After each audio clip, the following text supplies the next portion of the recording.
Hi dear friends, വീണ്ടും പുതിയൊരു വീഡിയോയിലോട്ടേക്ക് സ്വാഗതം. ഇന്ന് നമുക്ക് വളരെ ടേസ്റ്റിലൊരു പർദ്ദ ബിരിയാണി തയ്യാറാക്കാം. ഇതിൻ്റെ വീഡിയോ നിങ്ങളായി ഷെയർ ചെയ്യണമെന്ന് കുറേ നാളായി ഞാൻ വിചാരിക്കുന്നു. മാവിൽ വെച്ചിട്ട് ദം ചെയ്തെടുക്കുന്നതിനാണ് പർദ്ദ ബിരിയാണി എന്ന് പറയുന്നത്. അപ്പോൾ ഇതിന് വേണ്ടി നമുക്ക് ചിക്കനോ മട്ടനോ ബീഫോ അങ്ങനെ ഏത് തരം ബിരിയാണിയും നമുക്ക് ഇതിന് വേണ്ടി തയ്യാറാക്കാം. എന്നിട്ട് മാവിൽ വെച്ചിട്ട് നല്ലവണ്ണം തന്നെ ദം ചെയ്തെടുക്കും. അപ്പോൾ അതിന് അതായത് ഈ റൈസിന് അപ്പോൾ നല്ലൊരു ടേസ്റ്റ് ഉണ്ടാവും. പിന്നെ ഇതിൻ്റെ മാവ് നമ്മൾ കളയേണ്ട ആവശ്യമൊന്നുമില്ല. ഈ റൈസിൻ്റെ കൂടെ കൂട്ടി കഴിക്കാനും നല്ല ടേസ്റ്റാണ്. അപ്പോൾ ഇതെങ്ങനെ തയ്യാറാക്കുന്നത് നോക്കാം. അതിനു മുമ്പ് നിങ്ങൾ ആദ്യമായിട്ടാണ് എൻ്റെ ഈ ചാനൽ കാണുന്നതെങ്കിൽ പ്ലീസ് ഒന്ന് സബ്സ്ക്രൈബ് ചെയ്യണേ. ആ കുഞ്ഞു ബെല്ലൈക്കൻ ഒന്ന് ക്ലിക്ക് ചെയ്യൂ, എങ്കിൽ ഓൾ എന്ന ഓപ്ഷൻ വരും. അതും കൂടി ഒന്ന് ക്ലിക്ക് ചെയ്യുമ്പോൾ ഞാനിടുന്ന പുതിയ വീഡിയോസിൻ്റെ നോട്ടിഫിക്കേഷൻ നിങ്ങൾക്ക് കൃത്യമായിട്ട് കിട്ടും. അപ്പോൾ വീഡിയോയിലോട്ടേക്ക് പോകാം. ഇനി നമുക്ക് മാവ് കുഴക്കാൻ വേണ്ടിയിട്ടുള്ള ഈസ്റ്റ് ഒന്ന് പൊങ്ങാൻ വെക്കാം. ആദ്യം തന്നെ നമുക്കൊരു ബൗൾ എടുക്കാം. അതിലോട്ടേക്ക് 1/4 ടീസ്പൂണോളം ഈസ്റ്റ് ചേർത്ത് കൊടുക്കാം. ഞാനിപ്പോൾ ഇവിടെ എടുത്തിട്ടുള്ളത് ഇൻസ്റ്റൻറ്റ് ഈസ്റ്റാണ്. അതിലോട്ടേക്ക് നമുക്ക് 1 ടേബിൾ സ്പൂണോളം പഞ്ചസാര ചേർത്ത് കൊടുക്കാം. പിന്നെ നമ്മൾ ചേർത്ത് കൊടുക്കുന്നത് ഇളം ചൂടുള്ള വെള്ളമാണ് ചേർത്ത് കൊടുക്കുന്നത്. വെള്ളത്തിന് എപ്പോഴും ഇളം ചൂട് വേണം. നിങ്ങൾക്ക് വേണമെങ്കിൽ വെള്ളത്തിന് പകരം പാലും ചേർത്ത് കൊടുത്താൽ മതി. എന്നിട്ട് എല്ലാം കൂടി നന്നായിട്ടൊന്ന് മിക്സാക്കി എടുക്കണം. എന്നിട്ട് ഇവിടെ അടച്ച് വെച്ചിട്ട് ഒരു 10 മിനിറ്റ് നമുക്കിതൊന്ന് അടച്ച് വെക്കാം. 10 മിനിറ്റിൻ്റെ ഉള്ളിൽ തന്നെ നമ്മുടെ ഈസ്റ്റ് നന്നായിട്ട് തന്നെ പൊങ്ങി കിട്ടും. അതുവരെ നമുക്കൊന്ന് വെയിറ്റ് ചെയ്യാം. 10 മിനിറ്റ് ശേഷം നമുക്കൊന്ന് തുറന്ന് നോക്കാം. നമ്മുടെ ഈസ്റ്റ് ഇവിടെ നന്നായിട്ട് തന്നെ പൊങ്ങി വന്നിട്ടുണ്ട്. ഇനി നമുക്ക് മാവ് കുഴച്ചെടുക്കാം. അതിനുവേണ്ടി ഞാനിപ്പോൾ ഒരു ബൗൾ എടുത്തിട്ടുണ്ട്. ബൗളിലോട്ടേക്ക് 2 കപ്പ് മൈദയാണ് ഞാൻ ചേർത്ത് കൊടുത്തിട്ടുള്ളത്. 250 ml 2 കപ്പ് മൈദയാണ് ഞാൻ എടുത്തിട്ടുള്ളത്. ഇതിലോട്ടേക്ക് നമുക്ക് ആവശ്യത്തിനുള്ള ഉപ്പ് ചേർത്ത് കൊടുക്കാം. 1 ടേബിൾ സ്പൂണോളം ഓയിൽ ചേർത്ത് കൊടുക്കുന്നുണ്ട്. പിന്നെ നമ്മൾ ചേർത്ത് കൊടുക്കുന്നത് 2 ടേബിൾ സ്പൂണോളം തൈര് ചേർത്ത് കൊടുക്കാം. അധികം പുളിയില്ലാത്ത തൈരാണ് ഞാനിപ്പോൾ ചേർത്തിട്ടുള്ളത്. ഇനി നമ്മൾ ചേർത്ത് കൊടുക്കുന്നത് നമ്മൾ നേരത്തെ പൊങ്ങാൻ വെച്ചിട്ടുള്ള ഈസ്റ്റ് ഉണ്ടല്ലോ, അത് ഇതിലോട്ടേക്ക് ചേർത്ത് കൊടുക്കാം. എന്നിട്ട് എല്ലാം കൂടി നന്നായിട്ടൊന്ന് നമുക്ക് കൈവച്ചിട്ടൊന്ന് മിക്സാക്കി എടുക്കാം. വെള്ളം വേണമെങ്കിൽ കുറച്ചും കൂടി നമുക്ക് ചേർത്ത് കൊടുക്കാം. ഇത് നന്നായിട്ടൊന്ന് കുഴച്ചെടുക്കാം. ഞാനിപ്പോൾ ഈ ഒരു മാവ് ഏകദേശം ഒരു ബട്ടൂരിൻ്റെ ഒരു രീതിയിലാണ് ഞാനിപ്പോൾ കുഴച്ചെടുക്കുന്നത് കേട്ടോ. നിങ്ങൾക്ക് വേണമെങ്കിൽ അതായത് ചപ്പാത്തി പോലെ സാദാ ഉപ്പും വെള്ളവും മാത്രം ചേർത്തിട്ടും കുഴച്ചെടുക്കാം. ഇനി ഈ മൈദക്ക് പകരം നിങ്ങൾക്ക് ആട്ട വെച്ചിട്ടും ഇതേ രീതിയിൽ നമുക്ക് തയ്യാറാക്കാം കേട്ടോ. ഞാനിപ്പോൾ ഒരു ബട്ടൂരൻ്റെ രീതിയിൽ തയ്യാറാക്കുകയാണെങ്കിൽ നമുക്ക് ആ ചോറിൻ്റെ കൂടെ കഴിക്കാൻ നല്ല ടേസ്റ്റ് ആയിരിക്കും. അപ്പം നിങ്ങൾക്ക് നിങ്ങളുടെ ഇഷ്ടമുള്ള രീതിയിൽ കുഴച്ചെടുക്കാം. നന്നായിട്ട് ഇവിടെ കുഴച്ച് വെച്ചിട്ടുണ്ട്. ഒരല്പം ഓയിൽ അതിൻ്റെ മുകളിലൊന്ന് സ്പ്രെഡ് ചെയ്ത് കൊടുക്കുക. അതിന് നമുക്കിത് അടച്ച് വെക്കണം. എന്നിട്ട് 1 മണിക്കൂറോളം നമുക്കിതൊന്ന് റെസ്റ്റ് ചെയ്യാൻ വെക്കാം. ബിരിയാണി ഉണ്ടാക്കാൻ വേണ്ടി ഞാനിപ്പോൾ 1.5 കിലോ ബീഫ് എടുത്തിട്ടുണ്ട്. ഇത് നന്നായിട്ട് കഴുകിയതിന് ശേഷം ഇതിൻ്റെ വെള്ളമൊക്കെ കളഞ്ഞെടുത്ത് വെച്ചിട്ടുള്ളതാണ് കേട്ടോ. ഇനി നമുക്ക് മസാല ഉണ്ടാക്കാം. ഇനി നമുക്ക് കുക്കർ എടുത്ത് വെക്കാം. ഞാൻ കുക്കറിലാണ് ഈ മസാല തയ്യാറാക്കുന്നത്. ഇനി നമുക്ക് ഇതിലോട്ടേക്ക് കുക്കർ നന്നായിട്ട് ചൂടാകുമ്പോൾ അതിലോട്ടേക്ക് 1 ടേബിൾ സ്പൂണോളം നെയ്യ് ചേർത്ത് കൊടുക്കാം. കൂടെ തന്നെ കുറച്ച് ഓയിലും കൂടി ചേർത്ത് കൊടുക്കുന്നുണ്ട്. ഓയിൽ നന്നായിട്ട് ചൂടാകുമ്പോൾ അതിലോട്ടേക്ക് 1 പീസ് പട്ട ചേർത്ത് കൊടുക്കാം. ഇതിൻ്റെ കൂടെ 1/4 ടീസ്പൂണോളം ചെറിയ ജീരകം ചേർത്ത് കൊടുക്കുന്നുണ്ട്. ജീരകം ഒന്ന് നന്നായിട്ട് പൊട്ടി വരുമ്പോൾ പിന്നെ നമ്മൾ ചേർത്ത് കൊടുക്കുന്നത് സവാളയാണ്. ഞാനിപ്പോൾ വലിയ 4 സവാള നീളത്തിൽ അരിഞ്ഞത് എടുത്തിട്ടുണ്ട്. അതും കൂടി ഇതിലേക്ക് ചേർത്ത് കൊടുക്കാം.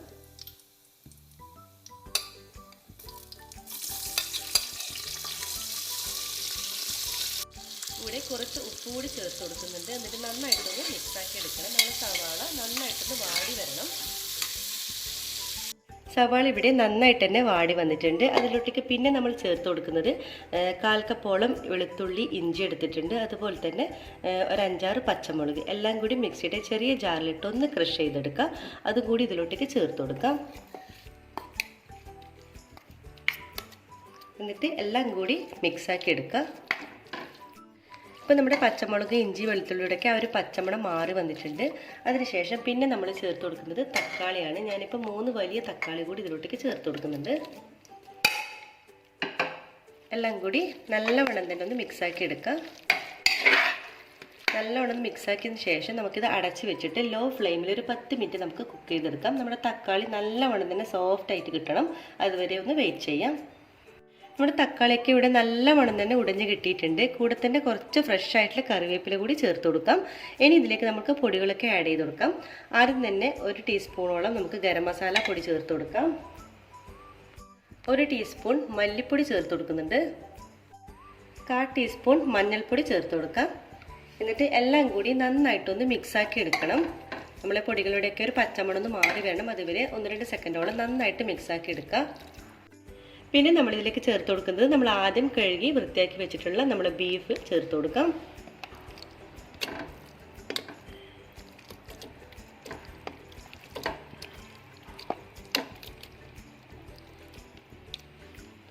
ഇനി എല്ലാം നന്നായിട്ടൊന്ന് മിക്സാക്കി എടുക്കണം. നമ്മളെ മസാലയും ബീഫൊക്കെ കൂടി നല്ലവണ്ണം കൂടി മിക്സാക്കി എടുക്കാം. ഇനി നമുക്ക് ഇതിലേക്ക് ഉപ്പ് കൂടി ചേർത്ത് കൊടുക്കാം. എന്നിട്ട് നന്നായിട്ടൊന്ന് മിക്സാക്കി എടുക്കണം. ബിരിയാണി ആയതുകൊണ്ട് തന്നെ ഉപ്പ് കുറച്ച് അധികം തന്നെ ഇട്ട് കൊടുക്കാം. എന്നിട്ട് നല്ലവണ്ണം തന്നെ ഒന്ന് മിക്സാക്കി എടുക്കാം. ഇനി നമുക്കിതിൽ വേറെ വെള്ളമൊന്നും ആഡ് ചെയ്ത് കൊടുക്കേണ്ട ആവശ്യമില്ല. കാരണം ബീഫും തന്നെ ധാരാളം വെള്ളം ഇറങ്ങി വരും. അപ്പോൾ നമുക്കിതിനെ അടച്ച് വെച്ചിട്ട് ഒരു 6-7 വിസിൽ വരുന്നവരെ നമുക്കിത് അടച്ച് വെച്ചൊന്ന് വേവിച്ചെടുക്കണം. നിങ്ങളുടെ കയ്യിലെടുക്കുന്ന ബീഫിൻ്റെ വേവിനനുസരിച്ച് നിങ്ങൾ വേവിച്ചെടുക്കണം കേട്ടോ. ഞാനിപ്പോൾ ഒരു 6-7 വിസിൽ വരുന്നവരെ ഇതൊന്ന് വേവിച്ചെടുക്കാൻ പോവാണ്. അപ്പോൾ 7 വിസിലിന് ശേഷം ഞാനിപ്പോൾ സ്റ്റൗ ഓഫ് ചെയ്തു. നന്നായിട്ട് തണുത്തതിന് ശേഷമാണ് ഞാനിപ്പോൾ ഓപ്പൺ ചെയ്തിട്ടുള്ളത് കേട്ടോ. അപ്പോൾ കണ്ടോ, നമ്മുടെ മസാല ഇവിടെ നന്നായിട്ട് തന്നെ വെന്ത് വന്നിട്ടുണ്ട്. ഇനി ഇതിലേക്ക് നമ്മൾ ചേർത്ത് കൊടുക്കുന്നത് 2 ടേബിൾ സ്പൂണോളം തൈര് ചേർത്ത് കൊടുക്കുക. അധികം പുളിയില്ലാത്ത തൈരാണ് ഞാനിപ്പോൾ ചേർത്തിട്ടുള്ളത്. കൂടെ തന്നെ ഒരു പിടി മല്ലിയില ചേർത്ത് കൊടുക്കാം. അതുപോലെ തന്നെ ഒരു പിടി പുതിന ഇലയും ചേർത്ത് കൊടുത്തിട്ടുണ്ട്. എന്നിട്ട് എല്ലാം കൂടി നല്ലവണ്ണം തന്നെ നമുക്കൊന്ന് മിക്സാക്കി എടുക്കാം. എന്നിട്ടിത് 1-2 സെക്കൻഡോളം നന്നായിട്ടൊന്ന് തിളപ്പിച്ചെടുക്കണം. അപ്പോൾ നന്നായിട്ട് തന്നെ തിളക്കുന്നുണ്ട്. നമുക്കൊരല്പം ഉപ്പ് കൂടി ചേർത്ത് കൊടുക്കാം. എന്നിട്ട് നല്ലവണ്ണം തന്നെ ഒന്ന് മിക്സാക്കി എടുക്കാം. അപ്പോൾ നല്ലൊരു ടേസ്റ്റുള്ളൊരു മസാലയാണ് കേട്ടോ ഇത്. ഇനി നമുക്കിതിന് സ്റ്റൗ ഓഫ് ചെയ്യാം. അപ്പോൾ നമ്മുടെ ടേസ്റ്റി ആയിട്ടുള്ള ബീഫ് മസാല ഇവിടെ റെഡി ആയിട്ടുണ്ട് കേട്ടോ. ഇനി നമുക്കിത് മാറ്റി വെക്കാം. ചോറ് വെക്കാൻ വേണ്ടി ഞാനിപ്പോൾ 5 കപ്പ് അരി എടുത്തിട്ടുണ്ട്. ഞാനിപ്പോൾ ഇവിടെ എടുത്തിട്ടുള്ളത് ജീരകശാല റൈസാണ്. നിങ്ങൾക്കിതിന് പകരം ബസ്മതി റൈസും എടുക്കാം. ഇതിന് നമുക്ക് നന്നായിട്ടൊന്ന് കഴുകിയെടുക്കാം. നന്നായിട്ട് ഇവിടെ കഴുകിയെടുത്തിട്ടുണ്ട്. ഇനി ഇതിലേക്ക് നമുക്ക് മുങ്ങുന്ന പാകത്തിന് കുറച്ച് വെള്ളം ഒഴിച്ചു കൊടുക്കണം. ഇപ്പോൾ ഇവിടെ വെള്ളം ഒഴിച്ചു കൊടുത്തിട്ടുണ്ട്. ഇനി നമുക്കിത് അടച്ച് വെച്ചിട്ട് ഒരു 20 മിനിറ്റ് വരെ നമുക്കൊന്ന് സോക്ക് ചെയ്തെടുക്കാം. ഇനി നമുക്ക് ചോറുണ്ടാക്കാൻ തുടങ്ങാം. അതിനുവേണ്ടി നമുക്കൊരു വലിയൊരു പാൻ എടുക്കാം. പാൻ നന്നായിട്ട് ചൂടായിട്ട് വരണം. അതിലോട്ടേക്ക് നമുക്ക് 2 ടേബിൾ സ്പൂൺ നെയ്യ് ചേർത്ത് കൊടുക്കാം.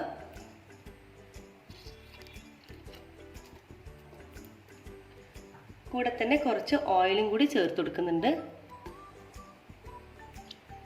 ഇതിലേക്ക് 2 മീഡിയം സൈസുള്ള സവാള നീളത്തിൽ അരിഞ്ഞത് കൂടി ചേർത്ത് കൊടുക്കുന്നുണ്ട്.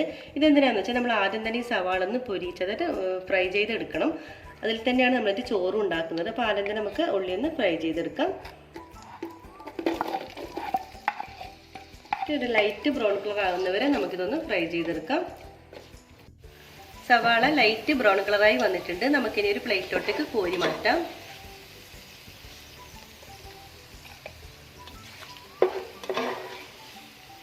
സവാള ഫ്രൈ ചെയ്ത് മാറ്റി വെച്ചിട്ടുണ്ട്. കൂടെ തന്നെ കുറച്ച് കിസ്മിസും കൂടി നമുക്കിതൊന്ന് ഫ്രൈ ചെയ്തെടുക്കാം. അപ്പോൾ കിസ്മിസ് ഇവിടെ നന്നായിട്ട് തന്നെ ഫ്രൈ ആയി വന്നിട്ടുണ്ട്. നമുക്ക് ഇതും ഇനി ഒരു പ്ലേറ്റിലോട്ടേക്ക് കോരി മാറ്റാം.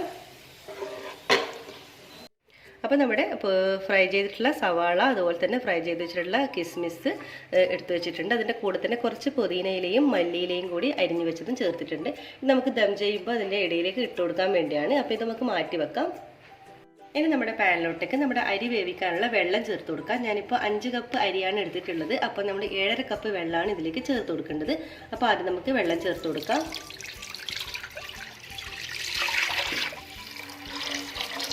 ഇനി ഇതിലേക്ക് ആവശ്യത്തിനുള്ള ഉപ്പ് ചേർത്ത് കൊടുക്കാം. പിന്നെ 2 പട്ട, ഗ്രാമ്പു, ഏലക്ക ചേർത്ത് കൊടുക്കാം.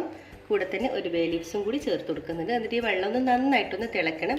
അതുവരെ നമുക്കൊന്ന് വെയിറ്റ് ചെയ്യാം.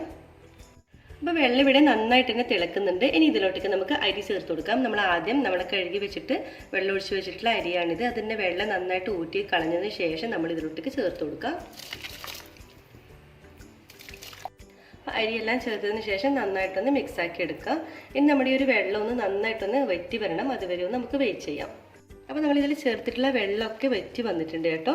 ഇനി നമുക്കിതിനെ അടച്ച് വെക്കാം. എന്നിട്ട് ലോ ടു മീഡിയം ഫ്ലെയിമിൽ ഇട്ടിട്ട് ഒരു 15 മിനിറ്റ് നമുക്കിത് കുക്ക് ചെയ്തെടുക്കാം.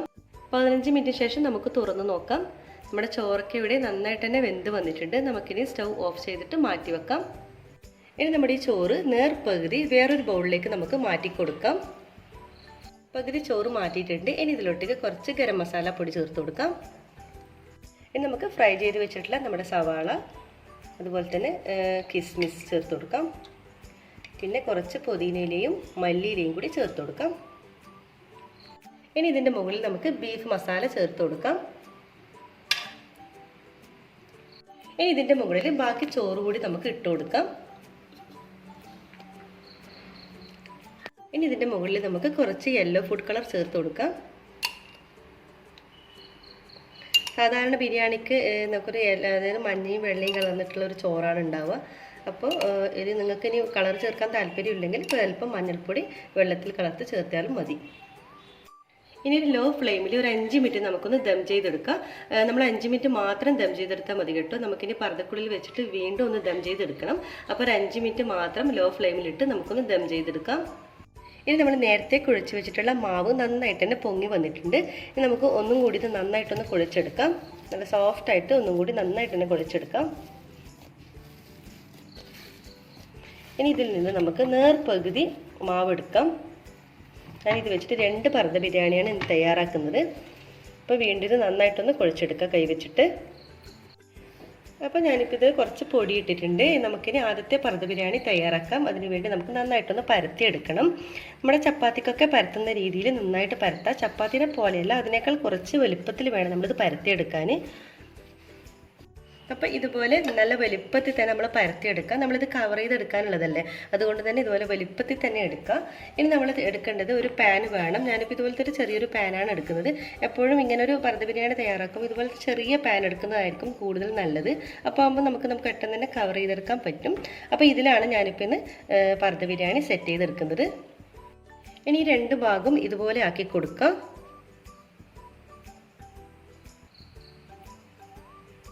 എന്നിട്ട് ഈ ഒരു പാൻ്റെ ഉള്ളിലോട്ടേക്കായിട്ട് വെച്ച് കൊടുക്കാം.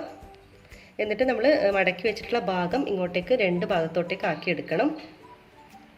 ഇതുപോലെ ആയി കിട്ടും നമുക്ക്. എന്നിട്ട് നല്ലവണ്ണം തന്നെ ഇതൊന്ന് സെറ്റാക്കിയിട്ട് ഇതുപോലെ എല്ലാ ഭാഗത്തോട്ടേക്ക് ആവുന്ന തരത്തിലാക്കിയെടുക്കാം. ഇതുപോലെ നമ്മുടെ മാവ് നമ്മുടെ പാത്രം കവർ ചെയ്യുന്ന തരത്തിൽ നമ്മളിതുപോലെ സെറ്റ് ചെയ്തെടുക്കാം. അപ്പോൾ നമ്മുടെ പാത്രത്തിൻ്റെ ഷേപ്പിൽ തന്നെ നമ്മളിതിപ്പോൾ നമ്മുടെ മാവിടെ കവർ ചെയ്തെടുത്തിട്ടുണ്ട്. ഇനി നമുക്ക് ചോറാണ് ഇട്ട് കൊടുക്കേണ്ടത്. നമ്മൾ നേരത്തെ ഒരു 5 മിനിറ്റ് ദം ചെയ്തെടുത്തിട്ടുള്ള ചോറ് ഒന്ന് ഇതുപോലെ മിക്സാക്കി എടുക്കണം. നമ്മൾ ആദ്യം തന്നെ ഒന്ന് ഇതിൽ മിക്സാക്കി എടുക്കണം. എന്നിട്ടാണ് നമ്മൾ അതിലോട്ടേക്ക് ചേർത്ത് കൊടുക്കുന്നത്. അപ്പോൾ ആദ്യം നമുക്ക് ചോറൊന്ന് നന്നായിട്ടൊന്ന് മിക്സാക്കി എടുക്കാം. ഇനി നമുക്ക് പർദ്ദ ബിരിയാണി സെറ്റ് ചെയ്തെടുക്കാം. ഇതിലോട്ടേക്ക് നമുക്ക് ചോറിട്ട് കൊടുക്കാം.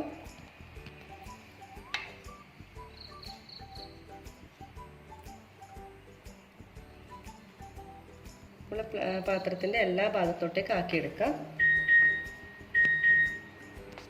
ഇത് നമ്മുടെ മസാലയും ബീഫും എല്ലാം കൂടി ഇതിലോട്ടേക്ക് ഇട്ട് കൊടുക്കാം.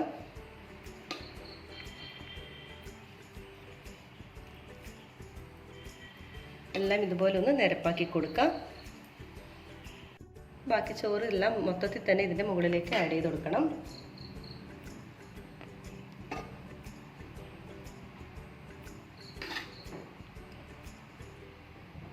നമ്മുടെ ഒരു പാത്രം ഫുള്ളാകുന്ന തരത്തിൽ നമ്മൾ ഇതുപോലെ ഒന്ന് നിരപ്പാക്കി കൊടുക്കാം.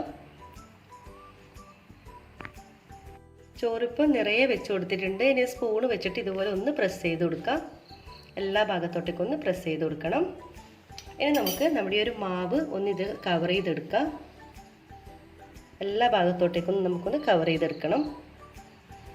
അപ്പോൾ നമ്മുടെ മാവ് നന്നായിട്ട് തന്നെ ഒട്ടിച്ച് കൊടുക്കുക. ഇനി നമുക്കിത് അടച്ച് വെക്കാം. എന്നിട്ട് ലോ ഫ്ലെയിമിൽ നമുക്കിതൊന്ന് കുക്ക് ചെയ്തെടുക്കണം. ഞാനിപ്പോൾ സ്റ്റൗവിലേക്ക് മാറ്റിയിട്ടുണ്ട്. ഇനി ലോ ഫ്ലെയിമിൽ വെച്ചിട്ട് വേണം നമ്മളിത് വേവിച്ചെടുക്കാൻ. നമ്മുടെ മാവ് നന്നായിട്ട് തന്നെ വെന്ത് വരണം. അതുവരെ നമുക്കൊന്ന് വെയിറ്റ് ചെയ്യാം. ഞാനിപ്പോൾ 10 മിനിറ്റ് വരെ നമ്മുടെ പർദ്ദ ബിരിയാണി ദം ചെയ്തെടുത്തിട്ടുണ്ട്. നമുക്ക് തുറന്ന് നോക്കാം. അപ്പോൾ ഇതിൻ്റെ ഒരു ഭാഗം നമ്മൾ അടിഭാഗമൊക്കെ നന്നായിട്ട് തന്നെ വെന്ത് വന്നിട്ടുണ്ട്. നമുക്കിത് തിരിച്ചിട്ട് കൊടുക്കണം.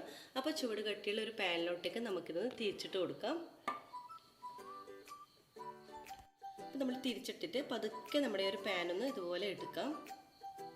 കണ്ടോ, നമ്മുടെ പർദ ബിരിയാണി നന്നായിട്ട് തന്നെ വെന്ത് വന്നിട്ടുണ്ട്. ഇനി നമ്മൾ തിരിച്ചിട്ട ഭാഗം കൂടി ഒന്ന് ഇതുപോലെ വെന്ത് വരണം. അപ്പോൾ ഇനി അടച്ചു വെക്കേണ്ട ആവശ്യമൊന്നുമില്ല. ഒരു 10 മിനിറ്റ് നമുക്കിതുപോലെ ദം ചെയ്തെടുക്കാം. ഇപ്പോൾ 2 ഭാഗവും നമ്മൾ ദം ചെയ്തെടുത്തിട്ടുണ്ട്. ഇനി നമുക്കൊരു പ്ലേറ്റിലോട്ടേക്ക് മാറ്റാം. നമുക്കിനി ഒരു പ്ലേറ്റിലോട്ടേക്ക് മാറ്റി കൊടുക്കാം. കണ്ടോ, അപ്പോൾ നല്ല 2 ഭാഗവും തന്നെ ആയി കിട്ടിയിട്ടുണ്ട്. നമുക്കിനി ഒരു പ്ലേറ്റിലോട്ടേക്ക് വെക്കാം. അങ്ങനെ നമ്മളെ ടേസ്റ്റി ആയിട്ടുള്ള പർദ ബിരിയാണി ഇവിടെ റെഡി ആയിട്ടുണ്ട്. അങ്ങനെ വളരെ ടേസ്റ്റി ആയിട്ടുള്ള നമ്മൾ പർദ ബിരിയാണി ഇവിടെ റെഡി ആയിട്ടുണ്ട് കേട്ടോ. നല്ല പെർഫെക്റ്റ് ആയിട്ട് തന്നെ നമുക്കിത് കിട്ടിയിട്ടുണ്ട്. അപ്പോൾ എല്ലാവരും തന്നെ ഒന്ന് ട്രൈ ചെയ്ത് നോക്കാം. നമുക്കിതൊന്ന് കട്ട് ചെയ്തെടുക്കാം.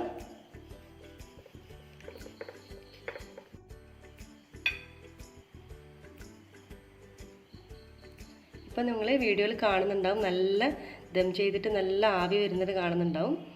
കണ്ടോ, ഇതാണ് നമ്മുടെ ടേസ്റ്റി ആയിട്ടുള്ള പർദ ബിരിയാണി. അപ്പോൾ നമ്മുടെ വളരെ ടേസ്റ്റ് ആയിട്ടുള്ള പർദ ബിരിയാണി ഇവിടെ റെഡി ആയിട്ടുണ്ട്. കണ്ടോ, നല്ല ടേസ്റ്റാണ് കേട്ടോ. നമ്മൾ ഈ പർദയിൽ വെച്ചിട്ട് നമ്മൾ ദം ചെയ്തെടുക്കുന്നതുകൊണ്ട് തന്നെ നല്ലൊരു ഡിഫറെൻറ്റ് ടേസ്റ്റാണ്. നമ്മൾ സാധാരണ പലതരം ബിരിയാണികൾ കഴിക്കാറുണ്ട്, പക്ഷേ ഈ ഒരു രീതിയിൽ നിങ്ങൾ ട്രൈ ചെയ്ത് നോക്കൂ. നല്ല ടേസ്റ്റാണ്. സാധാരണ തയ്യാറാക്കുന്ന ബിരിയാണിയിൽ നിന്നും ഒരു ഡിഫറെൻറ്റ് ടേസ്റ്റുള്ള ഒരു ബിരിയാണിയാണിത്, ഈ ഒരു പർദ ബിരിയാണി. പിന്നെ ഞാൻ ആദ്യം പറഞ്ഞതുപോലെ ഞാനിപ്പോൾ ബീഫ് വെച്ചിട്ടാണ് ചെയ്തിട്ടുള്ളത്. ബീഫിന് പകരം നിങ്ങൾക്ക് ചിക്കനോ മട്ടനോ വെച്ചിട്ട് തയ്യാറാക്കാം. അതുപോലെ തന്നെ മൈദക്ക് പകരം നിങ്ങൾക്ക് ആട്ട വെച്ചിട്ടും ഇതുപോലെ തന്നെ മാവ് തയ്യാറാക്കാം കേട്ടോ. അപ്പോൾ നിങ്ങളെല്ലാവരും തന്നെ ഇത് ട്രൈ ചെയ്ത് നോക്കാം. അതുപോലെ തന്നെ ഗസ്റ്റ് വരുമ്പോൾ പാർട്ടികളിലൊക്കെ ഒരു വെറൈറ്റി ആയിട്ട് തയ്യാറാക്കാൻ പറ്റിയ ഒരു അടിപൊളി ബിരിയാണിയാണ് പർദ ബിരിയാണി. അപ്പോൾ ഈ വീഡിയോ നിങ്ങൾക്ക് എല്ലാവർക്കും ഇഷ്ടമായി എന്ന് കരുതുന്നു. ഇഷ്ടമായാൽ ലൈക്ക് ചെയ്യുക, ഷെയർ ചെയ്യുക, കമൻറ്റ് ചെയ്യുക. സബ്സ്ക്രൈബ് ചെയ്യാതെ കാണുന്നവരാണെങ്കിൽ ദയവായി ഒന്ന് സബ്സ്ക്രൈബ് ചെയ്യണേ. നിങ്ങളുടെ സ്നേഹവും സപ്പോർട്ടും പ്രതീക്ഷിച്ചുകൊണ്ട് ഇൻഷാ അല്ലാഹ് വീണ്ടും മറ്റൊരു നല്ലൊരു വീഡിയോയിലൂടെ വീണ്ടും കാണാം. അതുവരേക്കും എല്ലാവർക്കും ഒരിക്കൽ കൂടി താങ്ക് യു.